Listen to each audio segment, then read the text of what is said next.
Au cours de ce repas, on est parti sur la notion de changement.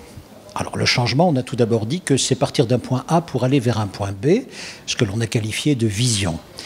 La vision est portée par le chef d'entreprise. Ce qui fut dit, c'est que c'était même incarné par le chef d'entreprise. Donc c'est une personne, physiquement, qui a toute l'autorité et qui va dire à ses salariés, voilà où nous allons. Et cette autorité va générer aussi la confiance. Pour avoir confiance, il faut que je puisse comprendre là où on me demande d'aller. Selon la taille de l'entreprise, ensuite, peut-être sera-ce au management intermédiaire de venir dire le chemin par lequel on va passer pour aller au point B. Ça, c'était le premier point. On voit donc bien que le changement doit être porté par une personne qui est charismatique, qui est le chef d'entreprise. Au-delà de cela, il est apparu qu'il y avait peut-être aussi dans l'environnement immédiat de l'entreprise un certain nombre de freins. Par exemple, dans le paysage politique, il peut y en avoir, paysage réglementaire également. Ici est apparu le livre bleu, en tous les cas s'agissant de Contact Entreprise, un livre bleu a été écrit. Et ce que l'on voit, c'est que ce sont là des chefs d'entreprise qui ont appliqué toujours leur même métier, c'est-à-dire j'ai des freins en face de moi, voyons un petit peu l'espace dans lequel je suis, je vois qu'il est contraint et qu'il m'est opposé, ou en tous les cas qu'il ne m'est pas favorable, comment faire pour le changer? Déjà, j'applique la vision. Quelle est ma vision des choses? Et la vision, c'est l'ouverture. C'est-à-dire, si je veux que ça change, il faut d'abord que j'aille vers l'autre, que je puisse discuter avec l'autre, quel qu'il soit, que ce soit l'homme politique ou bien que ce soit l'homme de l'administration. C'est envisageable. Ouverture.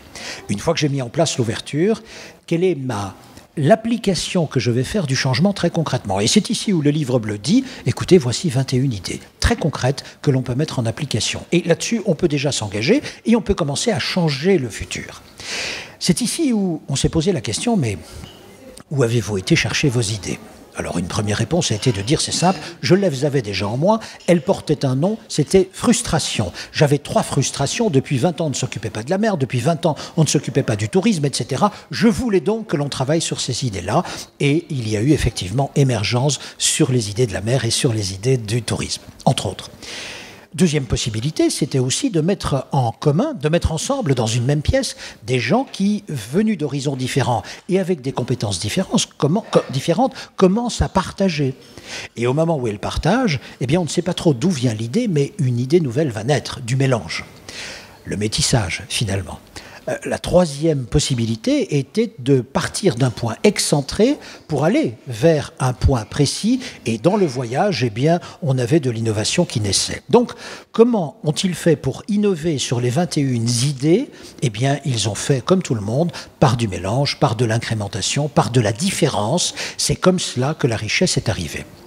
Dernier point, quand on applique maintenant, quand on veut mettre en place le changement, appliquer la décision, il va falloir de l'autorité, du courage et il va falloir de l'audace. Et c'est là-dessus qu'on a terminé. Qu'est-ce que l'audace?